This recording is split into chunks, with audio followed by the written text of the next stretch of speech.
amis invités, amis visiteurs, bien-aimés en Jésus-Christ, je veux vous saluer ce matin dans le beau et précieux nom de notre Seigneur Jésus-Christ. Soyez les bienvenus dans la maison du Seigneur. Nous sommes conscients que notre Dieu nous a fait du bien, a veillé sur nous, au travers des vicissitudes de la vie, des problèmes qui ont dû surgir.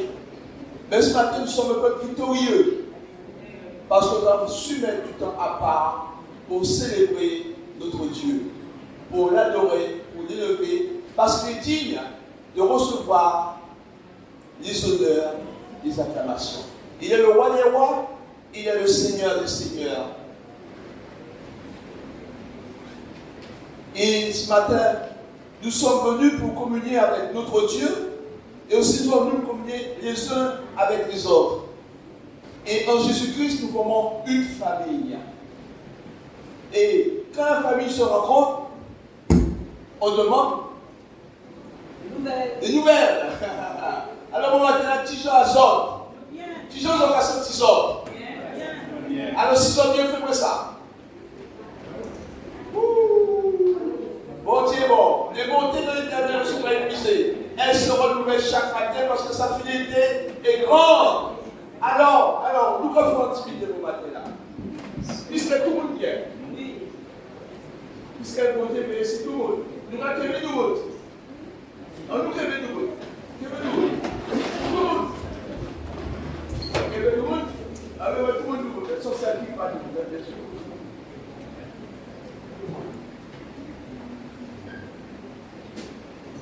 Ils sont bien? Bien. Alors, puisque nous bien, nous allons applaudir Papa. Parce que c'est grâce à lui.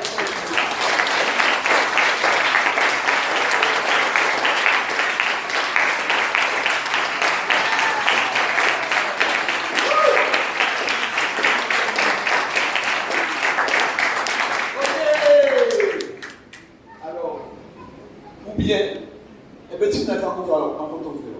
Ah, quel côté vous dites pour matin? Mais un petit parole de quoi d'abord?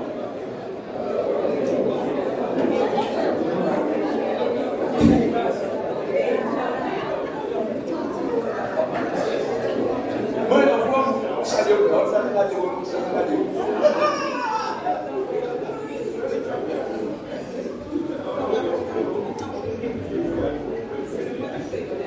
Ok. Eh bien, vous m'attendez à inviter les autres à célébrer mon Dieu de gloire, à bas mon Dieu de gloire.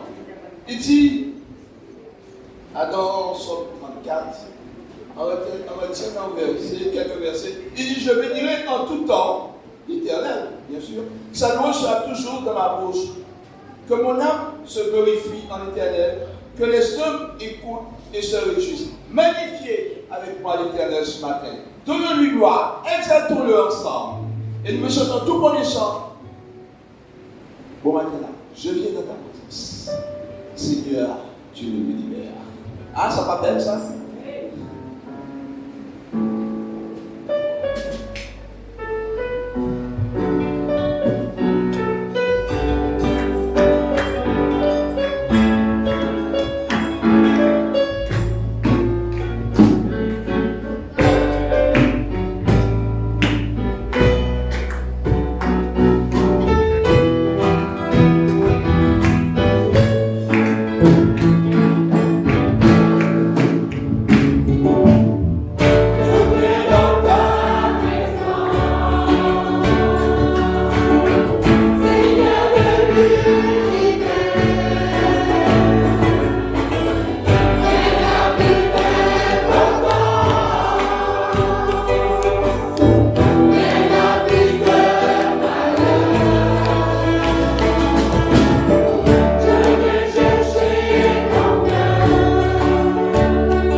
Et on continue dans cet esprit de louange et d'adoration.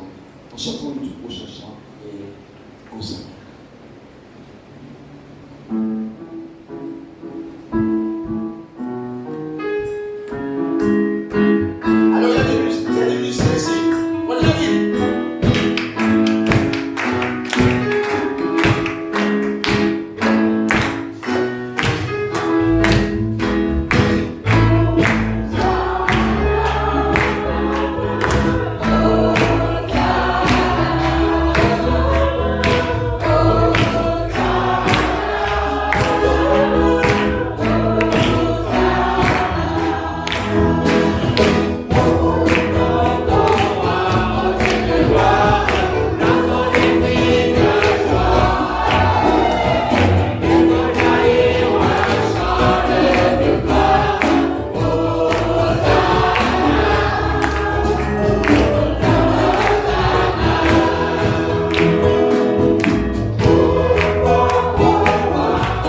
Nous assisons un petit moment.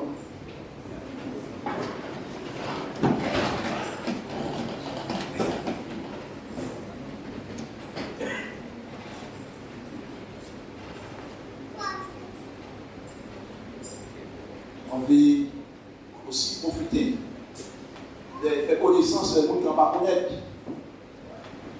Alors, nous conseillons à cet homme, ici en place ensemble, comme on dit. Nous ne pouvons pas laisser les gens qui ont visité nous dans l'anonymat. Nous avons fait connaissance et bien, les gens qui ont visité nous. Ça, c'est fort. Nous. Et il va dire, des fois, première impression à Capote, c'est Jordan qui recevoir là. Si on recevoir bien, vous prenez les autres bruits. Mais si on va faire cadet, on passe dans le débat. Voilà quoi. Mais ne pas comme ça. Alors ne vous bousculez pas. Surtout pas. Bonjour. Je viens. Voilà. Mais tu peux rester debout.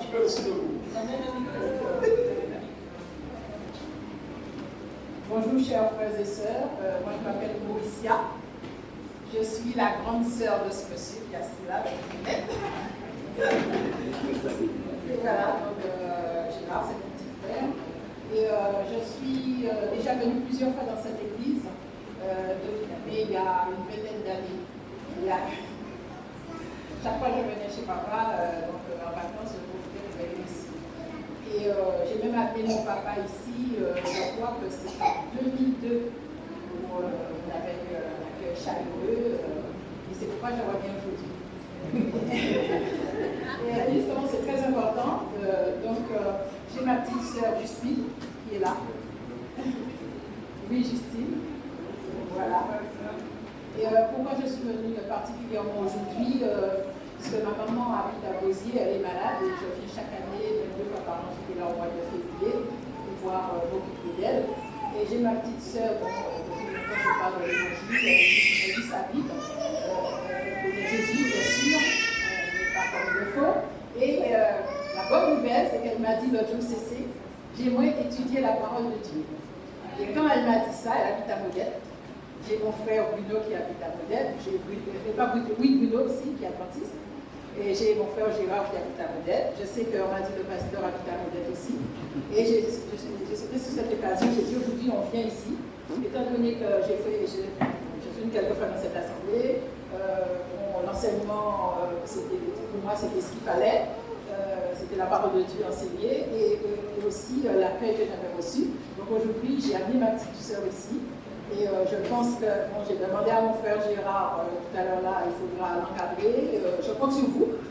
J'espère qu'elle reviendra, parce que moi je vais repartir à la fin du mois. Et je compte sur vous pour lui un bon accueil, comme vous le faites d'ailleurs, et qu'elle puisse évoluer, qu'elle puisse vraiment savoir qui est Jésus, à étudier la Bible, parce que la Bible c'est le seul livre qui nous révèle la personne de Jésus-Christ. Il n'y a pas d'autre livre. Voilà. Donc, donc je vous remercie beaucoup. Merci pour l'accueil. Et voilà. Que le Seigneur bénisse cette assemblée comme il le fait. Voilà. D'accord, que Dieu vous bénisse et bon retour. Oui, bonjour à tous. Donc, je suis la mère de Naïma qui visite qui est parmi vous. Donc, elle m'a invitée aujourd'hui. Ça fait la deuxième fois que je viens. Moi, je viens de l'église de Vieux-Bourg. Donc, je suis nouvellement convertie. Donc, quand elle m'a invitée, je tenais à venir vous saluer et je vous remercie pour toutes les attentions que vous donnez, tout l'amour, toute la bienveillance. Je m'y attendais déjà parce que nous sommes une grande famille chrétienne et à Vieux-Bourg, j'ai le même accueil. On a besoin de nos frères et sœurs à vos côtés pour nous fortifier et nous épauler. Merci beaucoup pour l'accueil et merci pour l'accueil que vous faites à Naïma. Que Dieu vous bénisse tous. Merci. Soyez bénis. D'accord. Moi, je veux juste présenter ma petite fille. Elle est juste là, debout. Elle se prénomme Christina. Ah, Christina, c'est la maman, je suis tellement ému. Elle se prénomme Diana.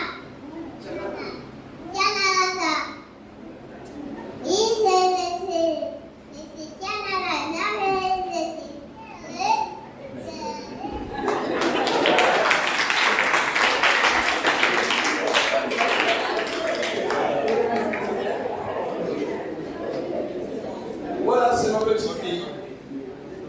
La petite fille de qui?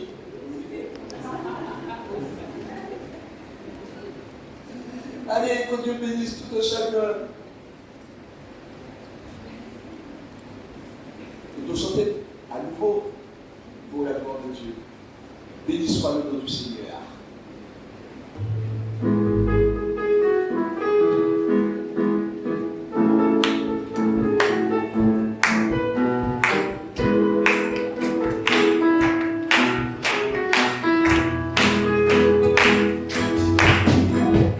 Béni soit le nom du Seigneur.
glorifier votre Dieu.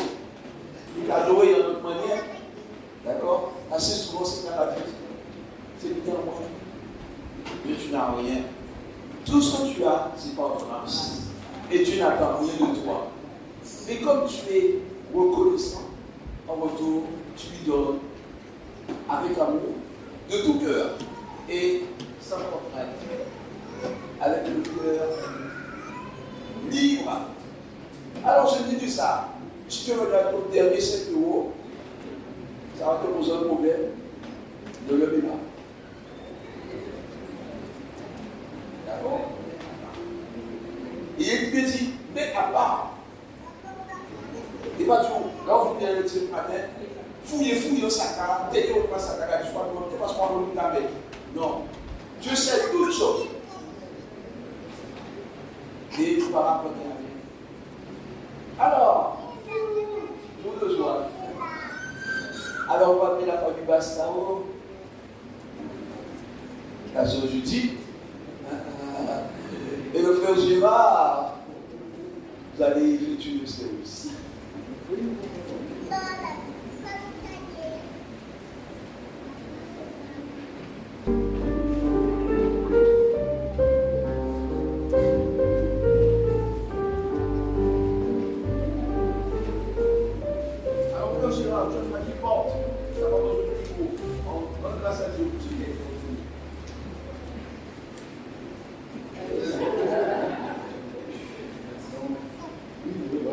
Mais pour vous dire que dans la famille, il y a toujours quelqu'un qui passe le mot. Il y a ma soeur, vous avez vu comment il a parlé, comment elle parle, comment elle ne peut même pas que ça va s'arrêter. Moi je suis c'est moi. Je commence à chanter déjà dans le micro. Alors je vais de...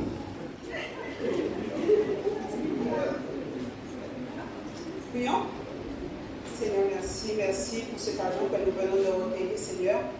Bénis, Seigneur, toutes les mains qui ont pu donner aujourd'hui. Aussi une grande bénédiction aussi pour ceux et celles qui n'ont pas pu participer. Pour voir, Seigneur, pour eux, pour qu'ils puissent la prochaine fois mettre dans la maison, dans ta maison quelque chose. Merci encore pour ce que tu feras pour nous tous, Seigneur. Aussi, je te remercie encore pour te dire encore que cet argent soit utilisé, Seigneur, pour te glorifier dans l'avancement de ton œuvre ici-bas. C'est dans le seul et précieux nom de Jésus que je te prie aujourd'hui. Amen. Merci Judith, merci Gérard.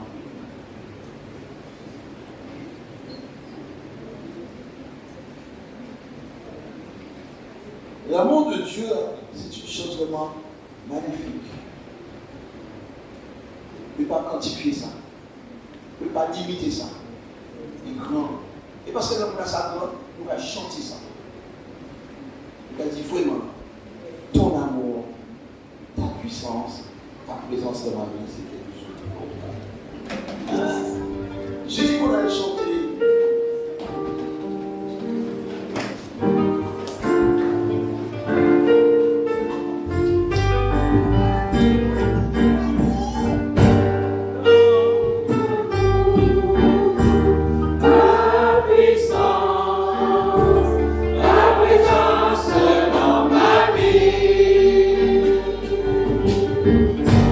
Ton amour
seul mérite honneur, louange et gloire. Majesté à Jésus, seul soit la majesté. Me voici devant toi.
Éternel notre Dieu, nous te sommes reconnaissants.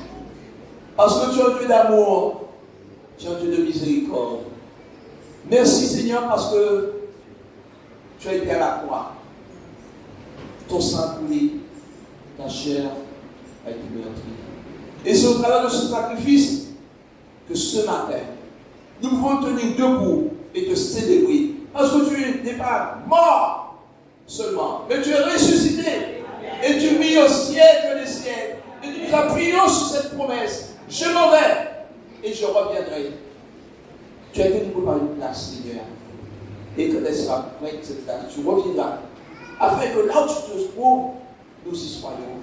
Et nous puissions sans cesse célébrer ta gloire. Amen. Amen. Nous merci.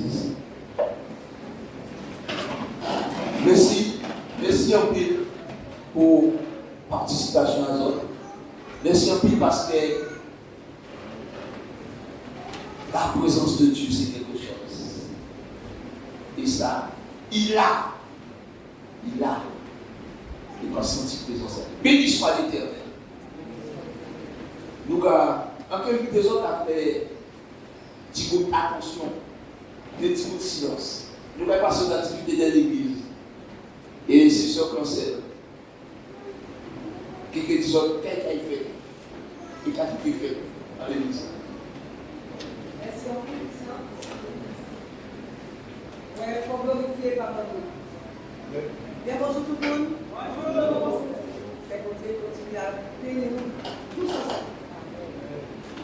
C'est ensemble le plus fort. C'est moi créole. Je crois tout le monde créole, la même chose. Et bien, il y a des gens qui fêtaient ainsi maintenant. Des gens qui sont contents de fêter au pile. Qui montent, vous savez ça? Eh bien, quelque part, il va. Madame Una, c'était anniversaire, et vous fêtez, je lui fête le 11 octobre. On y a après séminaire de cette ville. Ah,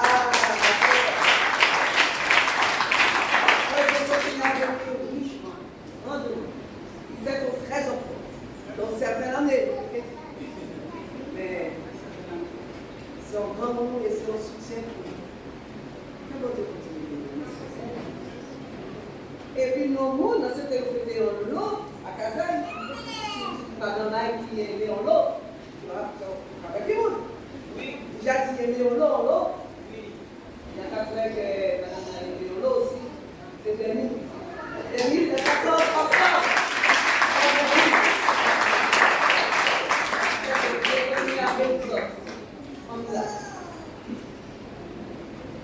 Eh bien, on va passer à ça le café chaque semaine, et notre prière, le mercredi 19 octobre à 18h. Alors, ce sera la réunion de prière hebdomadaire animée par l'ancien Jean-Claude Giraud.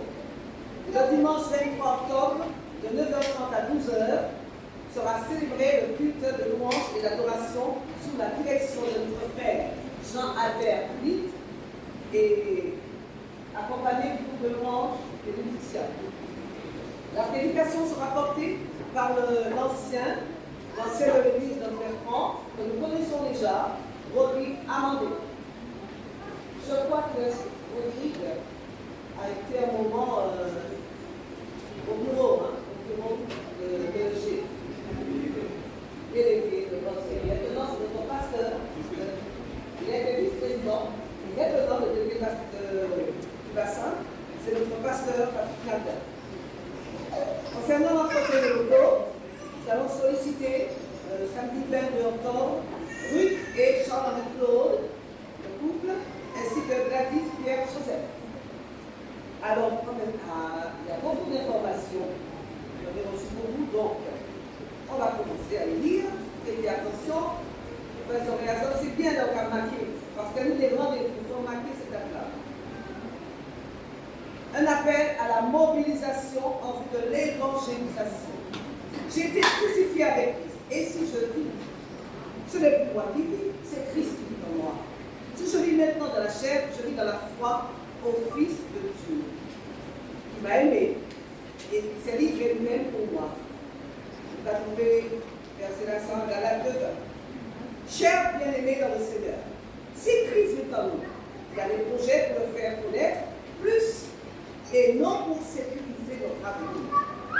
Dieu n'a pas terminé sa période d'embauche.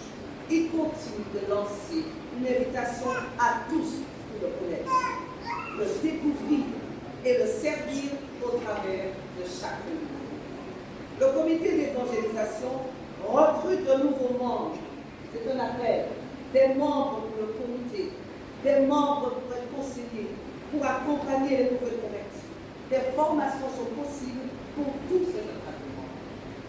Vous vous sentez appelé, motivé? Merci de bien vouloir vous rapprocher du frère de l'ancien Giraud Jean-Claude, qui se fera un réel plaisir de vous informer, mais vous pouvez aussi le joindre au 0690 14 98 74. L'évangélisation. C'est notre mission. Dans le cadre de la reprise de nos activités et en vue de préparer les défis liés à nos projets d'évangélisation, le Conseil presbytéral, le Collège des anciens de l'Église de Sainte-Anne et de Saint-François se font un réel plaisir de vous inviter à 6 sessions de formation avec le frère Maurice Chicha. Je crois savoir qu'il y a eu déjà des sessions, voilà, 4. Mais il en reste 2 jours. Alors, quels sont les thèmes qui sont abordés? Le fardeau des âmes, l'image de l'Église et le monde dans les évangiles, l'élément rédempteur, l'œuvre du Saint-Esprit dans l'évangélisation, comment donner son témoignage efficacement. L'apologétique, c'est-à-dire comment aborder une personne, les principales raisons d'évangéliser, en Matthieu 28, 19, 20, il est écrit « Allez, faites de toutes les nations des disciples, les baptisants, au nom du Père, du Fils et du Saint-Esprit, et enseignez-leur à observer tout ce que je vous ai prescrit. Et voici, je suis avec vous tous les jours, jusqu'à la fin du monde. » Les dates, alors il y a eu déjà des dates, alors le vendredi 21, le vendredi 21 et le samedi 22 octobre 2022, et puis l'heure, alors 18h30 jusqu'à 20h. Le lieu, celui de culte, à Palais de Sainte-Anne. Cette annonce consulte tous les membres, concerne du moins tous les membres de l'Assemblée. Annonce du Conseil concernant la réunion, la rencontre des hommes. Alors les hommes, les collèges des anciennes églises de Sainte-Anne et de Saint-François aussi, ont le plaisir d'inviter tous les hommes à une pré-rentrée le samedi 22 octobre 2022 à 16h dans celui de culte à Valette de Sainte-Anne. Objet, discuter ensemble de l'importance de la rencontre des hommes, définir les projets spirituels, loisirs, sociaux, etc. Définir aussi de la fréquence des rencontres. Comité des sœurs, alors notre comité de sœurs, nous attendons toutes les sœurs, les nouvelles, les anciennes, toutes les sœurs, cet après-midi, ici, à 16h, après ces 2 années et demie, ou pas. Mais en fait, assez longtemps, nous ne serons vus. On ne s'est pas vus, alors il est temps de nous réunir en présentiel et nous serons très heureux de nous retrouver et d'établir nos projets pour les mois à venir. N'hésitez pas à venir avec vos partages, vos idées, si on a besoin de tout le monde peut servir, vos suggestions. Ensemble, nous plus forts pour le comité, la responsable, nous dit absolument. Toujours avec les sœurs, nous avons une rencontre, notre convention annuelle. Je prends le courrier qui correspond. La 55e convention annuelle des dames. Ça fait longtemps que nous réunissons, chaque 1er novembre. Alors, cette année, c'est le mardi, le 1er novembre, et de 8h à 13h, contrairement au novembre, jusqu'à 16h, ce sera jusqu'à 13h au hall des sports échevins de Lyon. Le thème, sauver pour influencer. Juste 7-7. Il n'y avait plus de chefs dans le pays d'Israël, jusqu'à ce que moi, Déborah, j'apparaisse et que je sois comme une mère pour Israël. Dieu a utilisé Déborah, une femme, et de nombreuses femmes pour l'accomplissement de son œuvre. Nous sommes sauvés pour être des porte-paroles du Seigneur, des ambassadrices pour impacter également la nouvelle génération à travers notre ministère. Alors répondons présent, sans délai à l'appel de Dieu et affirmons notre position en Christ. Nous encourageons chaque sœur à venir accompagner d'une amie, d'une collègue, d'un membre de votre famille. Un accueil chaleureux sera réservé. Que Dieu nous rende conscients du dépôt solennel de ce grand rendez-vous remis entre nos mains. Que Dieu notre Père et le Seigneur Jésus nous accorde la grâce et la paix. Pour le comité général des dames, Odette, puis le président de l'EG, Martial Ouadili. Alors, à ce sujet, toutes les sœurs qui décideront dans la convention annuelle des sœurs, des dames, le 1er novembre 2022 à Boulogne, cette prière nous fait rapprocher de la sœur Lydie Soliman. En effet, si nous sommes nombreux, il y aura possibilité de courir plus pour l'occasion. Nous informons les témoins que les calendriers et bonnes semences sont arrivés, mais ne seront distribués que le dimanche 23 octobre prochain. N'hésitez pas à vous rapprocher de la sœur Léna Palmier si vous oubliez l'objet de votre commande. Il est recommandé de deux fois venir avec la monnaie. Faites la pointe. Le secrétariat vous remercie. Association Secours et Entraide pour tous. Le don de 6 et de 7. SEPT. Remerciements et demande de dons. Chers amis, en cette période de rentrée, l'association 7 profite pour vous remercier du geste de solidarité que vous avez fait au mois de juillet concernant la collecte des denrées alimentaires récoltées dans le cadre de la journée du social de l'EG. Que notre Seigneur vous compte de toutes sortes de bénédictions en vous. Cependant, voilà que soit famille une autre opportunité d'exercer le bien envers votre prochain. Je suis comme vous savez, votre Seigneur. En effet, nous voulons solliciter votre participation à l'opération. Alors, nous voulons solliciter votre participation à une opération pour l'association Sainte-Congelée en partenariat avec l'association Cristal Impact dans le courant du mois d'octobre à destination des étudiants de ciel. Vous savez que les étudiants ont été précaires. Et avec cela, il y a des familles qui ont été impactées. Des aliments spécifiques sont demandés, tels que chocolat, lait, sucre, confiture, biscottes, fromage en portion, conserve, etc. Ce pour vous prévenir. Ces aliments seront collectés et acheminés grâce aux collaborateurs, autrement dit des référents qui avaient déjà été désignés dans chaque assemblée de l'EG. Il est aussi à noter que suite aux inondations survenues récemment dans le département, l'association 7 s'engagera à faire remonter les doléances des bien-aimés qui ont subi les dégâts des eaux. Soyons donc prêts à manifester notre bienfaisance, en vue d'assister les personnes nécessiteuses. Dans l'attente, recevez, chers bien-aimés, nos fraternelles salutations. Le président du CEP, Jean-Michel Picard, le président de l'EG, Martial Ouadili. Et ça continue. Bienvenue. Dans le fil droit de notre mission, et tenant compte des engagements pris devant le Seigneur et envers vous, nous persévérons dans notre mission d'accompagnement, de formation des chantres et conducteurs de louanges de nos églises. Pour ce faire, le département de louanges met en place du coaching vocal sur la région de la Grande-Terre. Pour ce projet, nous collaborons avec la société DO Concept sous la direction du frère David Dick, mon neveu, de Papin Avignon. Sa société met en place spécialement, pour répondre à nos besoins, un atelier vocal découvre ta foi et sache utiliser. Au programme, coaching vocal individuel, apprentissage des fondamentaux de la formation musicale, solfège, études de partition, atelier des pratiques collectives du chant avec les autres stagiaires.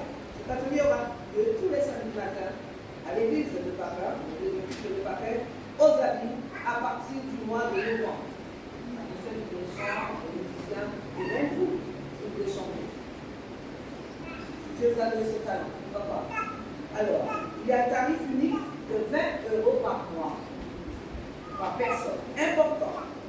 Le samedi 22 octobre à 10h30, une réunion d'information aura lieu à l'église de Papet aux amis. Vous pourrez, pour ceux qui le souhaitent, s'inscrire à l'issue de celle-ci.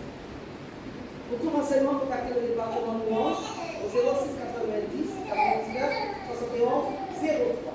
Soyez bénis, encouragés par notre Seigneur, le département de Louange, la responsable Rosette Bayona, pour le conseil d'administration, le président Martial. Voilà. Je termine avec l'idéal. Du 24 au 29 octobre 2020, de 8h à 13h, l'ITEA, Institut de théologie évangélique des Sentiers de la Guyane, organisons une formation depuis 5 ans déjà. Alors, le thème qui sera étudié en octobre, là, cette session, la doctrine des fins des derniers temps, avec le docteur en théologie analysis, en présentiel, parce que nous aurons aussi l'étude de l'équipe de Jacques, avec Jacques Paul, par Zoom, et toujours de 20 minutes, c'est-à-dire au lycée des droits de l'homme de Petit. De plus en renseignements nous serons communiqués prochainement.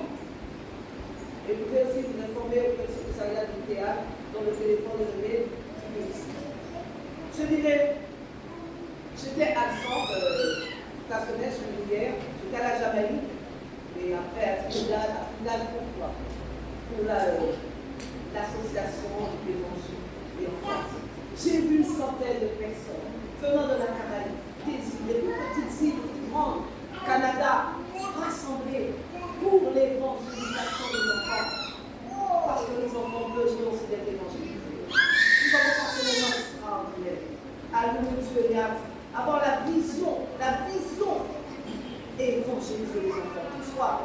Qu'on soit serviteurs, c'est-à-dire moniteurs, enseignants, mais aussi vous, parents, votre devoir, c'est d'évangéliser vos enfants.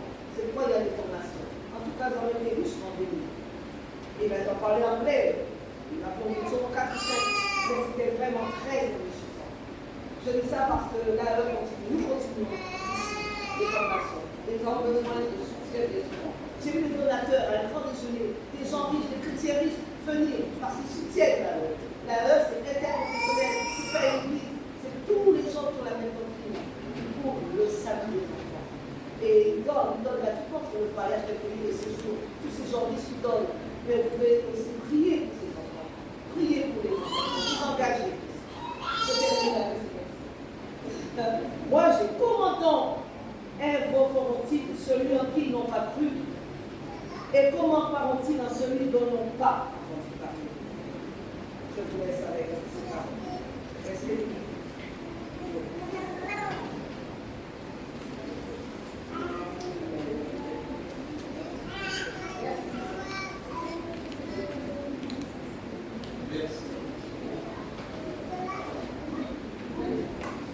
Merci Eliane, tu as bien travaillé.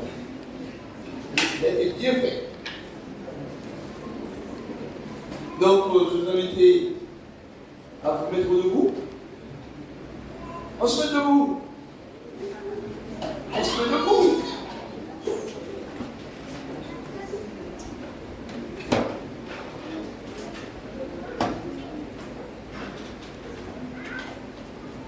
Vous êtes debout? D'accord. Vous se mettez debout. Suivez-moi. Suivez-moi.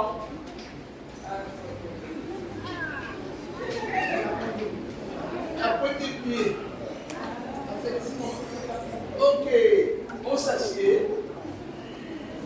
Et je fais appel à notre frère Charles-Henri pour la prédication de ce matin. Que Dieu te bénisse mon frère et prête attention à la parole du Seigneur. Bonjour. Bonjour. Je dis bonjour, moi content de mes autres.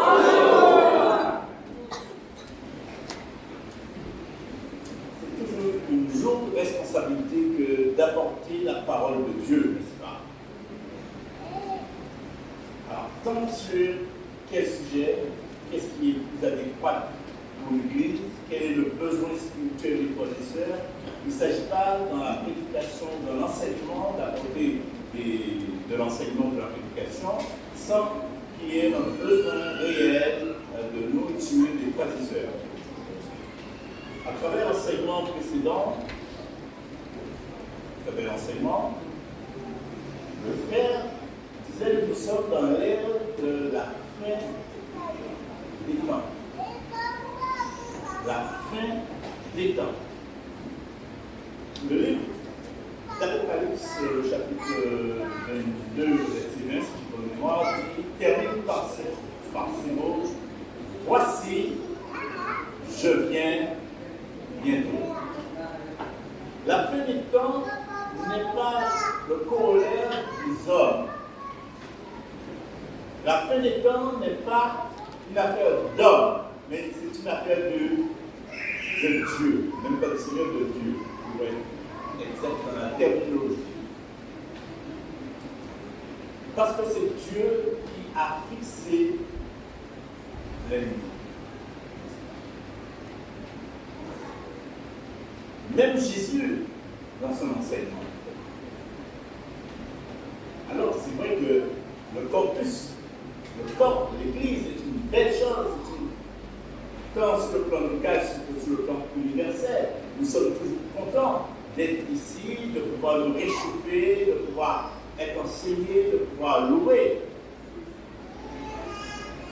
Mais tout ceci n'est que pour un temps. L'Église, cette grande Église universelle, est appelée à la rencontre du Seigneur, n'est-ce pas? Alors, nous commençons ici-bas à être ensemble. J'aime dire ça. Nous commençons ici-bas à être ensemble en vue de ce grand rassemblement, n'est-ce pas? De toutes les couleurs de cheveux, de toutes les nations, de tout, etc., etc., etc. Alors, lorsque nous regardons l'enseignement même du Seigneur Jésus, dans le livre de Marc, le chapitre 18 et le verset 8, si j'ai bonne mémoire, qui sera mon texte de base, et je vais essayer de ne pas aller trop loin. Qu'est-ce qu'il est dit? Ah, j'ai dit Marc, c'est Luc, vous avez très bien compris. Luc, autrement Luc, parce que j'ai Luc.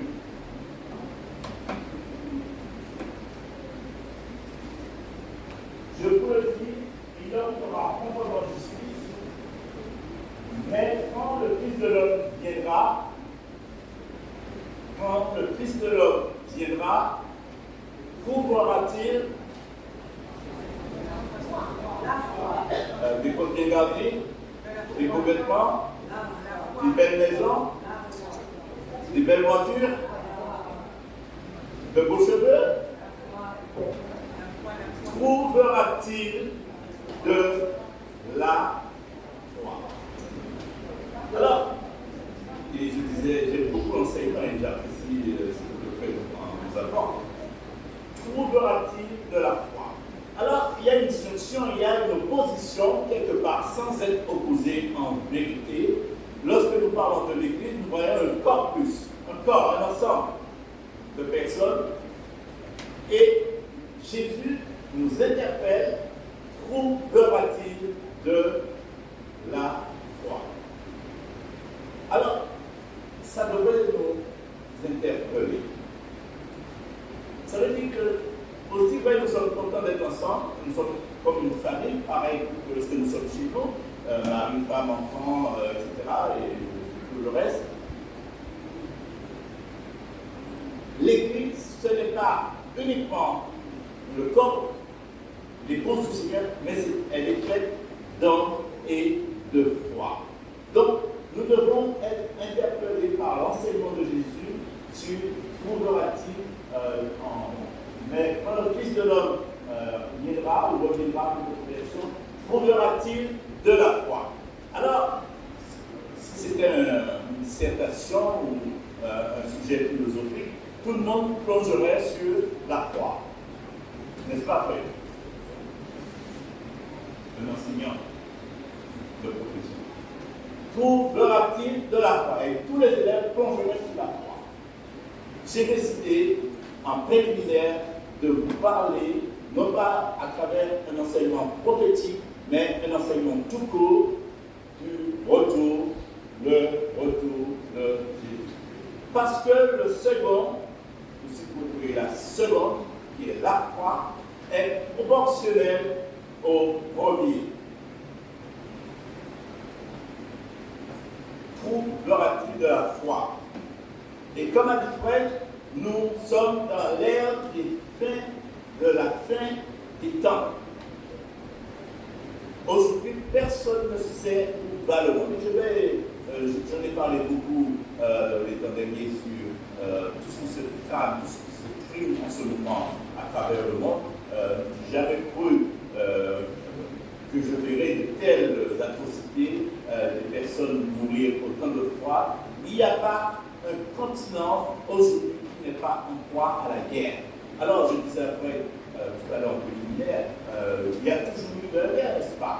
Mais des guerres limitées, ça veut dire dans un coin du monde, parfois on n'en parle pas, parfois on n'en parle pas, on parle, on ne dit pas, on sait. Mais aujourd'hui, tous les continents sont menacés par la guerre.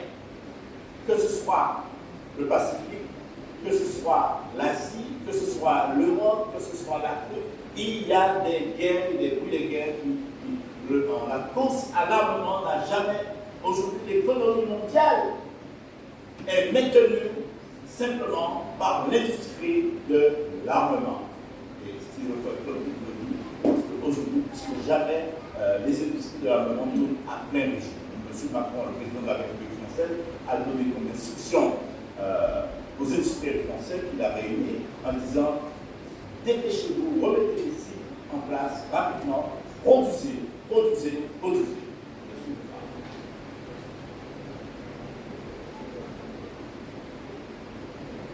Dans le livre de Timothée, si on cherche 2 Timothée 3, on a bien dit, dans les derniers temps, les temps seront difficiles.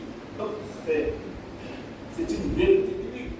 Ce n'est pas contextuel et factuel simplement. Simplement, je veux dire que la parole de Dieu l'avait annoncé et donc nous devons comprendre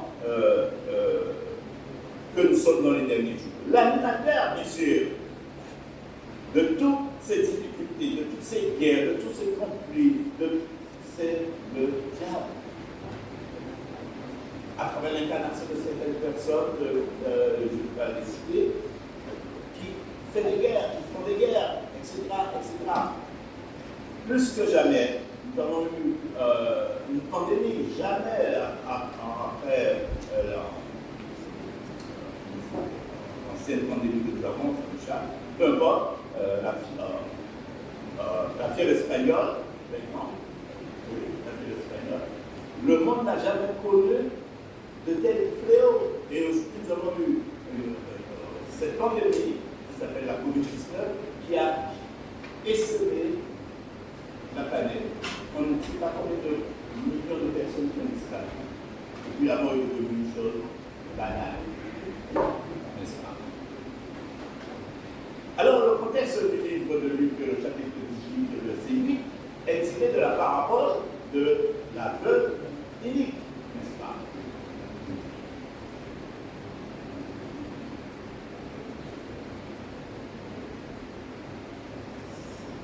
Il s'agit d'une veuve qui implora un juge, qui était un bon monsieur, etc., pour aller vivre, et qui n'a jamais cessé d'implorer ce monsieur, ce juge, pour faire vrai. Et à la fin, vraiment, sa foi lui a donné raison, n'est-ce pas? Et à Jésus de tirer un enseignement de cette parole, donc, je vous le dis complètement, il leur fera complètement justice. Mais quand le Fils de l'homme viendra, où pleura-t-il de la foi? Mes chers amis, mes chers frères et sœurs, chers invités, permettez-moi de vous dire une chose qui risque de vous choquer peut-être. Je vais mettre l'exemple de Dieu. Notre foi est à la hauteur de l'attente du Seigneur Jésus. Si nous attendons vraiment le Seigneur Jésus, nous aurons une foi ferme et inébranlable. Notre foi est à la hauteur de notre espérance et de notre persévérance. N'est-ce pas? Ne mettons pas la charrue avant nous.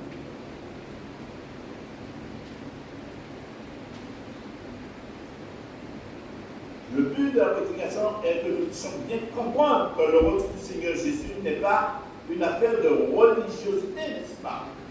Ce n'est pas une affaire de religiosité, c'est une affaire personnelle pour chacun, pour chaque personne qui croit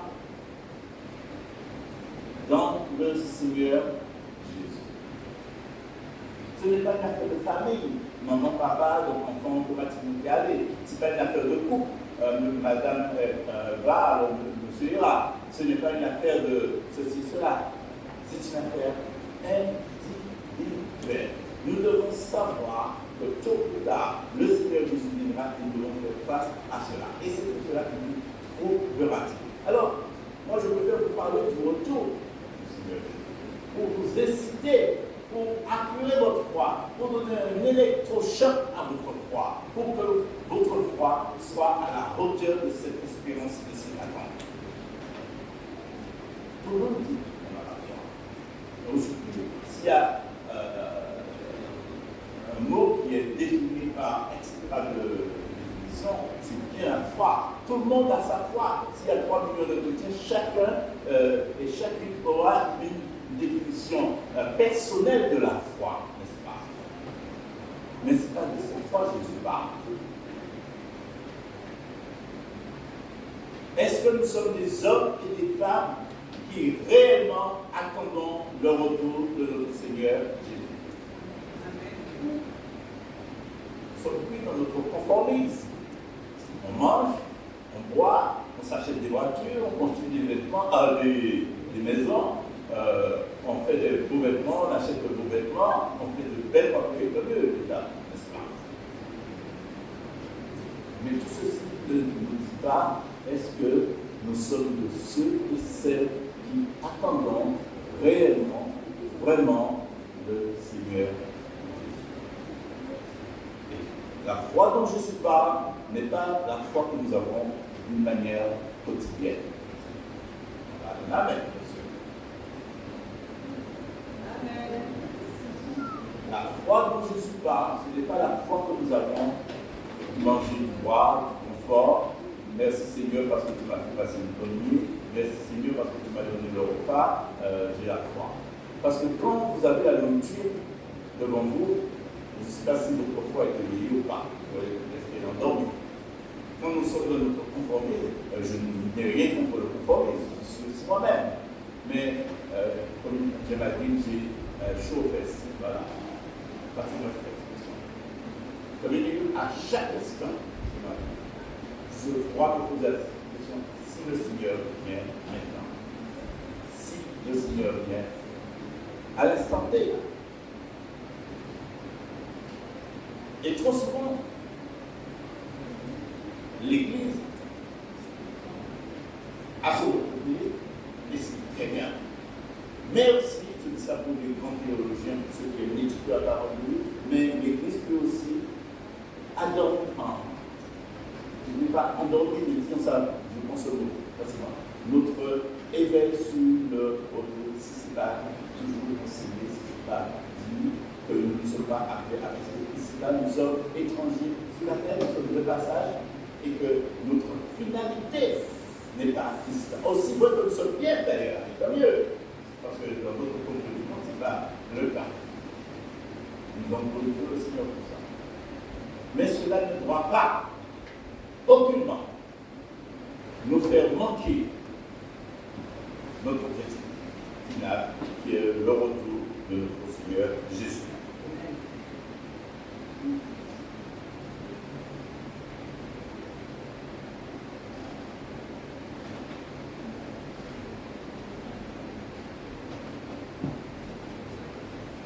Je vais vous citer quelque chose.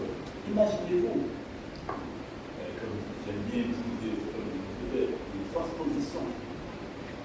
Imaginez-vous que si nous terminons notre culte, si tout va bien à 12 heures, et si on nous disait que le président français et le président Joe Biden des États-Unis venaient nous visiter ici à l'église. Imaginez ça. Pensez quelque part, on va arriver la police, un David, nous allons, M. Macron veut venir dans cette église parce qu'il est de passage, il est près de la Paris, il a décidé de venir à cette église. Imaginez-vous le grand bas de combat que nous aurions entre les chefs de protocole qui feraient ceci, qui diraient cela, le préfet qui dirait, les chefs d'état-major, des classes, etc., etc. Cela me rappelle, Yann et tous les anciens frères, etc., lorsque le président Chirac était venu dans nos lieux. Oui, ça s'est fait déjà. Notamment à Pessère, au centre de convention. Quelle épopée. Oui. Alors, bien sûr, nous aurions plusieurs faits. Croire que personnellement qu'on va venir et ne rien faire pour préparer sa venue, ce n'est pas croire qu'il vient. Croire que quelqu'un d'important vient et ne pas préparer sa venue, ce n'est pas croire. Si je vous annonce que le président Macron, à 14h arrivait, il y aurait eu 3 groupes de personnes. D'accord? 3 groupes et vous le reconnaîtriez facilement. Quoi?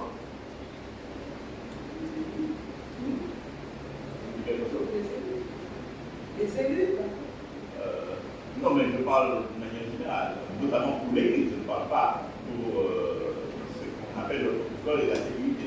Pour l'Église, ça, protocole de sécurité, nous en avons vu qu'est-ce que c'est, et on ne peut pas le matériel, donc depuis ça. Mais nous en avons fait l'expérience. Moi, j'étais encore dans le conseil d'administration lorsque cela s'est passé.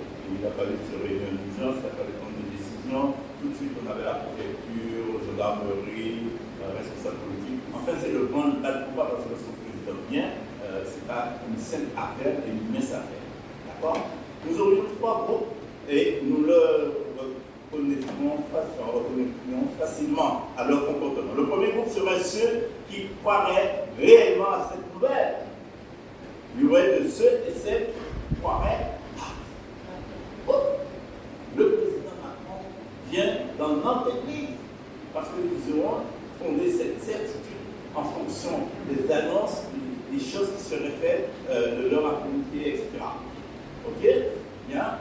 Alors, cela vous les reconnaîtrez à leur agitation.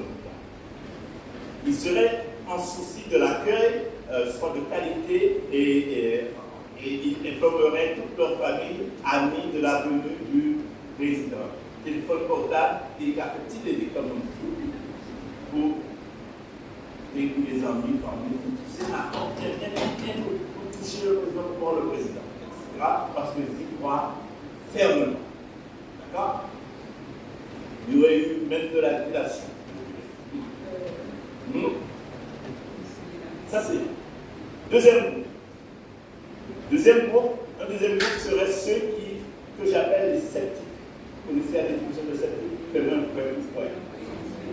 Il y a dans le scepticisme une forme d'incrédulité. Fais-moi un vrai coup.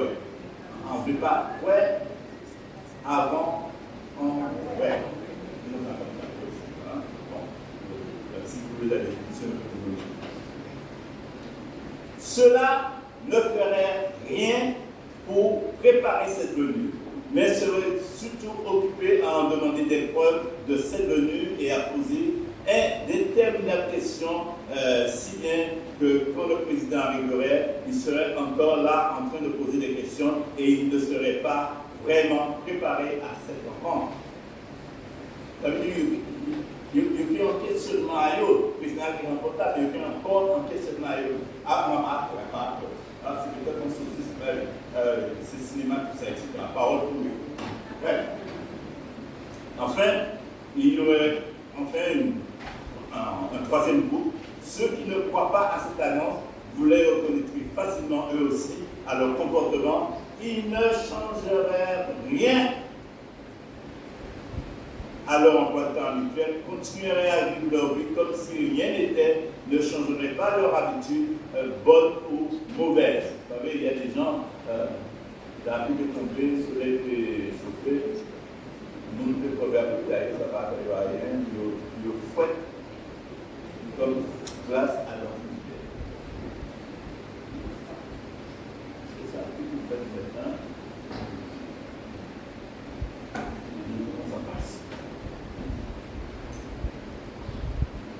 Alors, parmi eux, etc., etc. Pour l'annonce de la venue du Seigneur, c'est un peu même chose à une nuance près, n'est-ce pas? Nous nous retrouverons non pas en 3 groupes, mais en 4 groupes. Le premier groupe sont les chrétiens qui croient réellement au retour du Seigneur Jésus et s'attendent à le voir de leur pouvoir. Vous savez, il y a des gens, tant mieux, qui auraient souhaité que le Seigneur revienne vraiment en nom de leur. Ça, je me rappelle du frère Arnel, qui était le symbole de moi, un homme de foi et de persévérance. Veille, je l'appréciais beaucoup de ça, on avait une forme d'amitié sur le factuel et on s'entendait sur certain nombre de choses, mais s'il y a quelqu'un qui aimait le Seigneur, c'est le frère Arnel, et Dieu, là il a ce moment il est là. Vous avez dit ça? Si la grâce nous était donnée de voir le retour du Seigneur, ce serait encore plus merveilleux. Dans ces années, il est assez âgé. Il y a des chrétiens, et c'est comme d'ailleurs. Et celui-là, bon, ok. Le groupe 2, qui ressemble en apparence au groupe 1, puisque là aussi, les chrétiens disent croire au retour du Seigneur, mais quand vous les interrogez, ils vous répondent qu'il s'agit du retour du Seigneur dans le cœur. Ça veut dire pour eux, le retour se fait dans le cœur. Hein? Il y a des chrétiens qui sont fans de tout du temps, mais rien pas changé. Ouais, il va changer de voie, le Seigneur connaît toutes choses. Alors que la Bible dit, marchez de progrès à progrès. Ok, etc.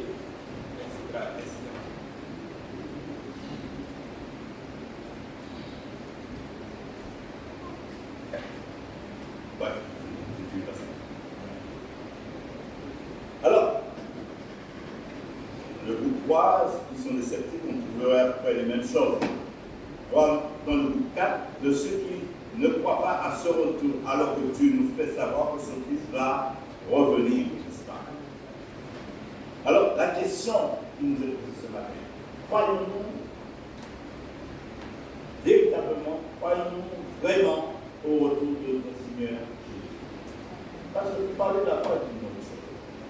Si je parle de la foi sans avoir la certitude, sans créer en vous cette certitude que j'attends le retour de notre Seigneur Jésus, je perdrai mon temps. Dans le monde qui va très mal aujourd'hui, dans ce monde, si nous ne croyons pas, mes frères et sœurs, nous perdrons bientôt notre latin. Parce que les choses n'ont pas de mieux en nous, nous pouvons toujours rêver Alice au pays des merveilles si nous voulons, mais Alice n'est pas là et le pays des merveilles n'est pas encore là. Il sera là auprès du Seigneur. N'est-ce pas? Alors, bien sûr, lorsque nous parlons du retour du Seigneur, beaucoup de discussions naissent entre les postes et les pénitentiaires. Donc, je sais que notre ami Yann et moi-même, les frères, certains nous sommes déjà de voir. Il est une certitude qui ne dépend aucunement des hommes, c'est que vaille le Seigneur Jésus reviendra. Et ce serait dommage, mes frères et sœurs, après tant d'années passées dans l'Église, que nous n'y soyons pas prêts ou que nous ne soyons pas présents à cette festivité, parce que nous n'étions pas prêts. Notre foi en dépend. C'est Jésus même qui annonce, lorsque le Fils de l'homme reviendra, trouve-t-il de la foi. Donc, le retour du Seigneur ne fait aucun doute. Ça doit être chaque instant inscrit dans notre subconscience, dans notre conscience. Nos faits et gestes doivent en témoigner, nos paroles doivent en témoigner, notre vie doit tourner autour que Jésus vient bientôt. Et le gros problème des églises, le gros problème de la croyance évangélique, le gros problème des frères et sœurs, c'est que nous sommes pris dans un certain conformisme parfois et nous-mêmes les voisins, simplement nous convertir. Croyons-nous vraiment au retour du Seigneur.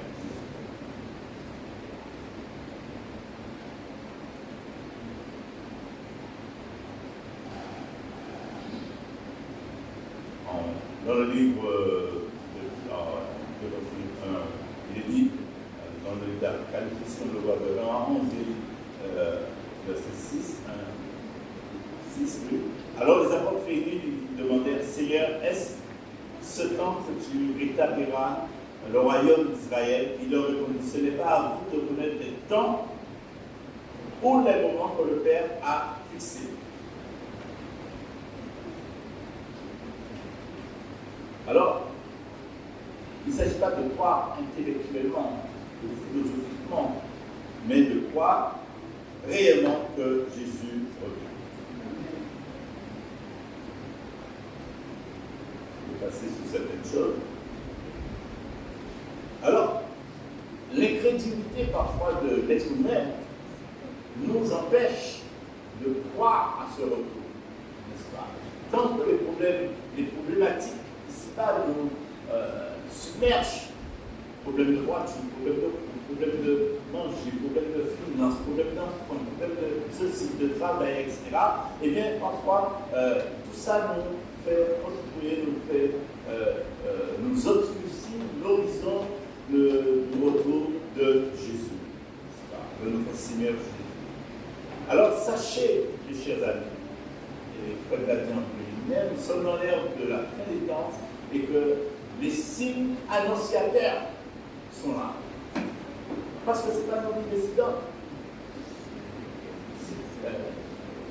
Si, moi je me rappelle que j'ai une amie à qui on avait fait une fête, et puis on est, sans vouloir qu'elle sache que la fête, on m'avait dit, bon, je n'ai pas participé, donc j'ai suivi sur WhatsApp le déroulement, les étapes, puis simplement, la personne qui nous disait cette année, on lui a dit, écoutez, retardez un peu, faites que, prenez du temps, faites-nous plus long. Vous savez, lorsque vous prenez le taxi à Paris, lorsque vous ne connaissez pas, vous faites gagner, vous faire en 5 km, on vous fait faire 200 km, parce que vous ne connaissez pas, vous arrivez à Paris, vous ne connaissez pas droite gauche, et puis vos bâtiments du dos, il y a tellement de routières, et puis lorsque vous aurez pu aller à pied, vous ne connaissez pas, vous prenez un taxi pour être sous de la adresse. Et tout compte fait, vous prenez la route la plus longue. D'accord? Mais simplement le compteur tourne, n'est-ce pas? Mais Dieu, même le Seigneur Jésus, c'est Dieu qui en a fixé les limites. Alors, quelques signes annonciateurs. Pour les groupes. Comme ils avaient invité plusieurs personnes et que le repas n'était pas arrivé, tout le monde n'était pas encore arrivé, donc la salle n'était pas prête. C'est comme ça. Tout n'était pas en place. Alors on a dit à sa fille de lui faire un grand détour pour arriver à 30 minutes d'après l'heure prévue. D'accord? Donc c'était dans un groupe, etc. Et c'est l'image de l'homme. Si c'était nous qui devrions occasionner le retour, on aurait dit, Seigneur, attends, je n'ai pas fini le temps de faire tout ce que j'ai envie de faire, je dois marier ma fille, je dois bâtir une belle voiture, je dois me marier moi-même, etc., etc. Je dois construire ma maison, je suis jeune, je n'ai pas connu encore la vie, mes parents sont vieux, ils ont connu la vie, mais moi j'ai un jeune homme, jeune fille, n'est-ce pas? Non, je te connais. On aurait dit au Seigneur, attends, ne viens pas tout de suite, n'est-ce pas? Mais c'est à l'homme qui décide, c'est Dieu qui en a fixé les limites, n'est-ce pas? Et simplement, même les disciples, les apôtres ont demandé à Jésus, dis-nous votre est, donne-nous une petite confidence. Vous savez, les confidences, on n'en donne pas, quoi. Il dit, c'est Dieu qui se mais il est dit, il nous a donné 7 signes annonciateurs pour dire que nous sommes dans cette ère de la fin des temps. Et nous devons avoir les yeux ouverts, ne portons pas des lunettes de soleil qui nous empêchent de les voir, n'est-ce pas? L'amour des croyants sera problématique. L'amour du plus grand se refroidira. Les guerres, les famines, les tremblements de terre. Alors, dans cette décennie, on a tout. On a tout. Il y a eu les pires tremblements de terre, les pires guerres depuis 1944, 45, etc. On a tout vu. Tous les continents, disais-je, sont impactés, n'est-ce pas? Les tremblements de terre, parfois, ça. Des populations entières. Alors, quand il y a une inondation, on n'en parle même pas. Famine. L'Afrique, il fallait avoir une grosse famine parce que les greniers ukrainiens étaient fermés, n'est-ce pas?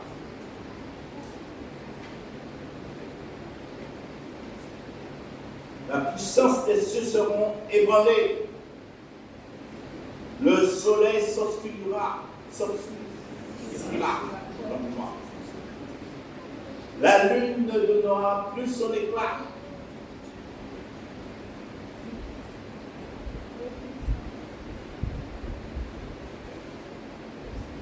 L'évangile sera prêché aux extrémités de la terre et aujourd'hui, il y a très peu d'endroits, selon les informations, où l'évangile n'est pas encore. Nous sommes sur vraiment la fin. L'émergence des récits, alors, nous sommes dans un siècle où, à chaque commune, on entend une prédication, un pasteur, soit un pasteur, etc., qui annonce toutes sortes d'hérésies, n'est-ce pas? L'apparition de faux Christ. Alors, l'objectif, ce n'est pas de vous faire en débauche de tout ça, mais c'est de vous donner comment préparer le retour de Jésus-Christ. Il y a 7 signes annonciateurs, il y en a aussi 7 façons de préparer le retour de notre Seigneur Jésus. Je vais m'arrêter là, je continuerai la prochaine fois. Pas abuser de votre temps. Et nous parlerons aussi la prochaine fois de la foi, de cette foi, cette foi de déplacer les montagnes, de cette foi dont Jésus parle en Luc 18, que le Seigneur vous bénisse, qu'ils sont vraiment pleinement conscients. La foi, mes frères amis, mes chers amis, c'est une foi consciente, ce n'est pas une foi de flatterie, c'est une foi consciente, c'est une foi intelligente, c'est une foi de bonne conscience, n'est-ce pas? Donc, Jésus parle.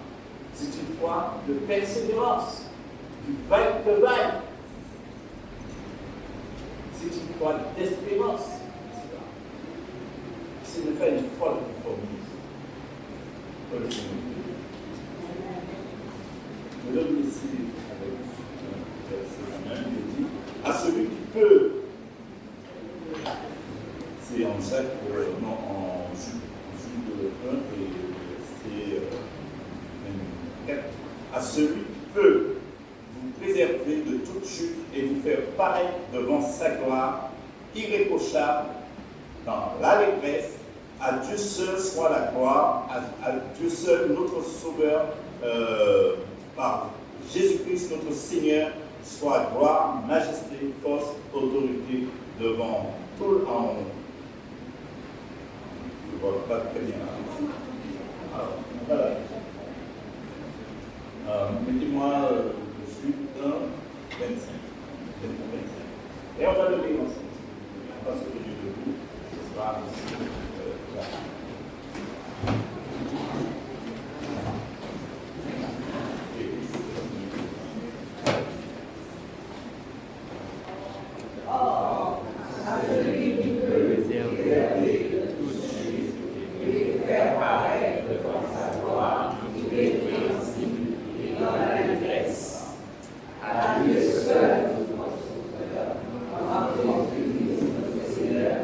Soit gloire, majesté,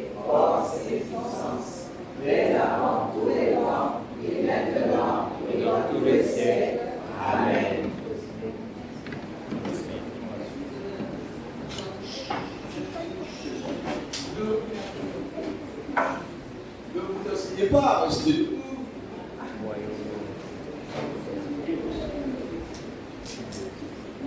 Voilà, notre rencontre est arrivée à son terme. Nous allons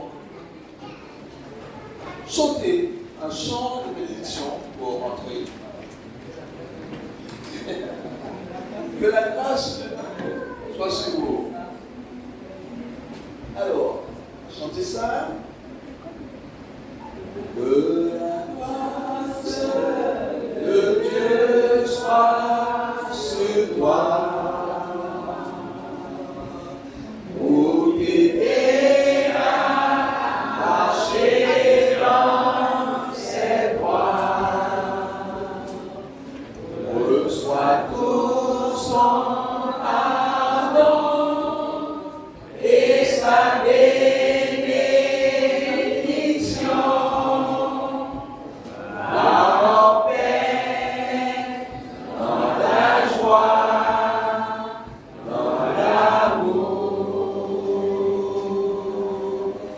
Va en paix, dans la joie, dans l'amour. Amen. Voilà, je vous souhaite bonne entrée, un bon appétit et une très bonne semaine sous le regard du Seigneur.